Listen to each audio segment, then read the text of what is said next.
જય સરદાર।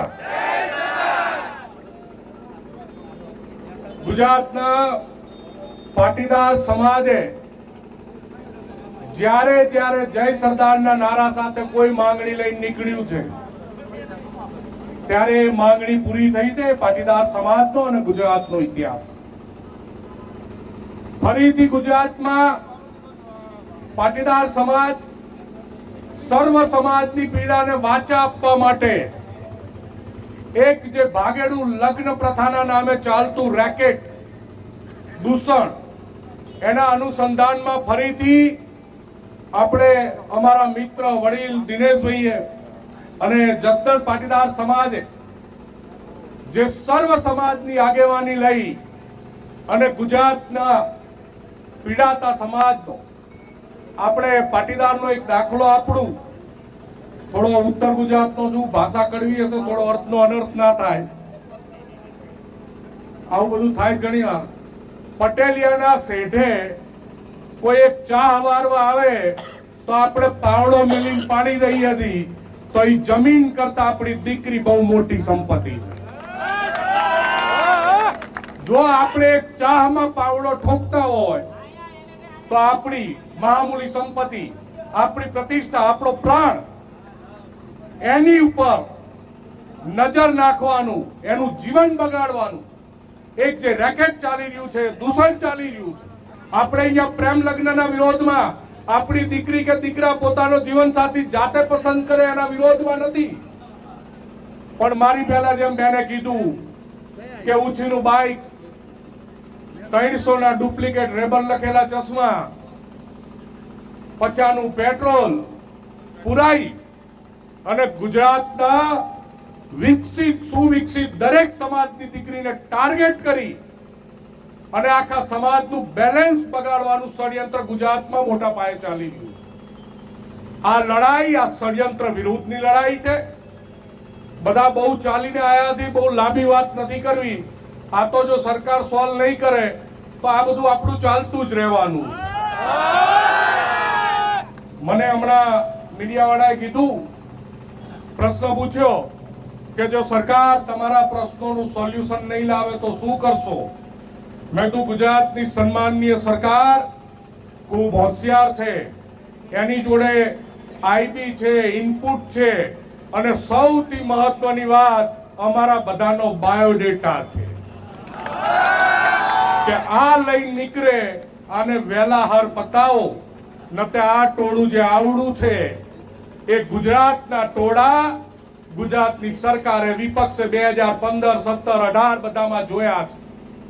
બધાએ ભલે પોતપોતાની અલગ અલગ રાજકીય પાર્ટીઓમાં હોય બધા જે વિચારધારાની વાત પણ બધાને હું ગુજરાતના સર્વ સમાજને ગુજરાતની જનતાને ગુજરાતની સરકારને બધાને વિનંતી કરું છું કે ગુજરાતીઓ માટે એની સૌથી મોટી મહામૂલી મૂડી હોય તો એ પોતાની દીકરી હોય છે, એની આન બાન શાન હોય તો એની દીકરી હોય છે, એના ઘરનું ગૌરવ એના ગૌરવનો મુગટ હોય તો એની દીકરી હોય છે।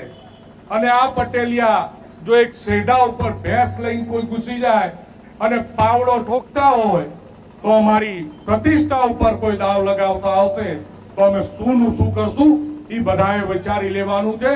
ખૂબ ખૂબ આભાર। ભારત માતા કી જય જય જય જય સરદાર। કે પછી કાયદામાં ફેરફાર કરાવવા છે।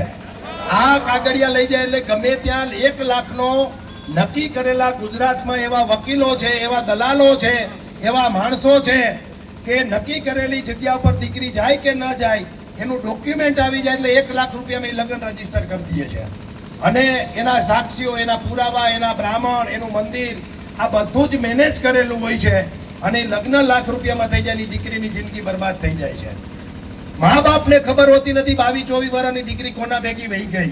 આ કરુણતા નહીં તો બીજું શું કહેવાય? વરુણભાઈએ જેમ કીધું એમ કે આપણે ભાઈના પાસે 5 લાખ કે 2 લાખ કે 50,000 માંગતા તો જતા નથી કરતા અને આપણી મહામૂલી દીકરી કોઈ લુખો લફંગો કે આવો લુચ્ચો માણસ બગાડી જાય અને આપણે કાયદાની આટીમાં આવેલા છે એટલે હાથ જોડીને બેસવું પડે એને લગ્ન કરી લીધા હવે કાંઈ ન થાય છતાંય પોલીસ સ્ટેશને આવે તો આપણે મા બાપને એમ કહી દઈએ દીકરી ઓળખતી નથી, અને આમ છતાંય દીકરી વરા 2 વરે 3 વરે 5 વરે ઓલો કાઢી મૂકે, બે દીકરા લઈને આવે તો મા બાપને હાચવવી પડે. આનાથી વધારે સમાજની કરુણતા બીજી હોય કઈ મિત્રો? આ બધા જ દૂષણમાંથી આપણે બહાર નીકળવાનું છે.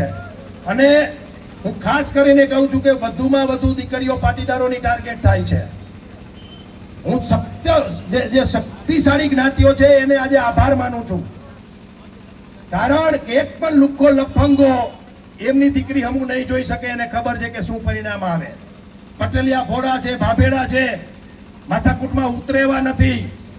એટલા માટે આપણી દીકરીઓને ટાર્ગેટ કરવામાં આવે છે. બાકી જે જ્ઞાતિઓ શક્તિશાળી છે, જેમનું નામ છે, એની જો દીકરી સામું જોવે ને તો એના ટાટિયા છટકી જાય નરા, એ આપણને ખબર છે. એટલે આવા લુખ્ખા લફંગાઓ એને ટાર્ગેટ કરતા નથી. અને જ્યારે પાટીદાર સમાજની દીકરીઓ સ્કૂલ કોલેજ આવા ગરબા ક્લાસીસમાં જતી હોય, નવરાત્રીમાં જતી હોય, ત્યારે એને ફસાવી ફોલાવી અને લગ્નની લાલચ આપીને લઈ જાય છે. પછી એના મા બાપની મિલકતમાં ભાગ માંગવામાં આવે છે. જો છૂટાછેડા કરવાના થાય તો પછી 50 લાખ રૂપિયાની પણ માંગણી કરેલાના દાખલા આજે અમારી પાસે છે. મને કયા ગામથી ફોન હતો અત્યારે ઇન્સ્ટન્ટ યાદ નથી, પણ મને કીધું કે મારી દીકરીના છૂટાછેડા મનોજભાઈ કરાવવા છે. એ માણસ છૂટાછેડા નથી કરી દેતો, પૈસા માંગે છે. એટલે આવા જે બનાવો બને છે ત્યારે દીકરીઓએ પણ સાવચેત રહેવાની જરૂર છે, મા બાપે પણ સાવચેત રહેવાની જરૂર છે. અને કાયદો લૂલો અને પાંગડો છે, એટલા માટે આવી બધી ઘટનાઓ છાસવારે બને છે. કાયદામાં ફેરફાર કરવાનો છે કે દીકરીનું આધાર કાર્ડ જ્યાં ગામનું છે એ ગામમાં રજીસ્ટર થાય અથવા તો તાલુકામાં રજીસ્ટર થાય. આપણી જમીન જેમ દસ્તાવેજ થાય પછી 35 દિવસની જે નોટિસ આવે છે એમ મા બાપને એની નોટિસ આવી જોઈએ, એની મા બાપની મંજૂરી હોય તો જ લગ્ન રજીસ્ટર થવા જોઈએ, નહીતર લગ્ન કેન્સલ થવા જોઈએ. અને ત્રીજી વાત કે દીકરીની ઉંમર 18 વર્ષ હોય છે, બહુ બાલિક હોય છે, અને 18 વર્ષની દીકરી બહુ સમજણ નથી સમજી શકતી. એટલા માટે આવા લુખ્ખા લફંગાઓની જાળમાં આવી જાય છે. જો શક્ય હોય તો 21 વર્ષનો કાયદો લગ્નનો થવો જોઈએ, જેથી કરીને હજારો દીકરીઓ આવી ચુંગાલમાંથી બચી શકે ને એના માટેની આ લડાઈ છે. આ બોડી સંખ્યામાં આવ્યા બદલ ખૂબ ખૂબ આભાર, ધન્યવાદ. જય સરદાર, જય પાટીદાર. આપણી વચ્ચે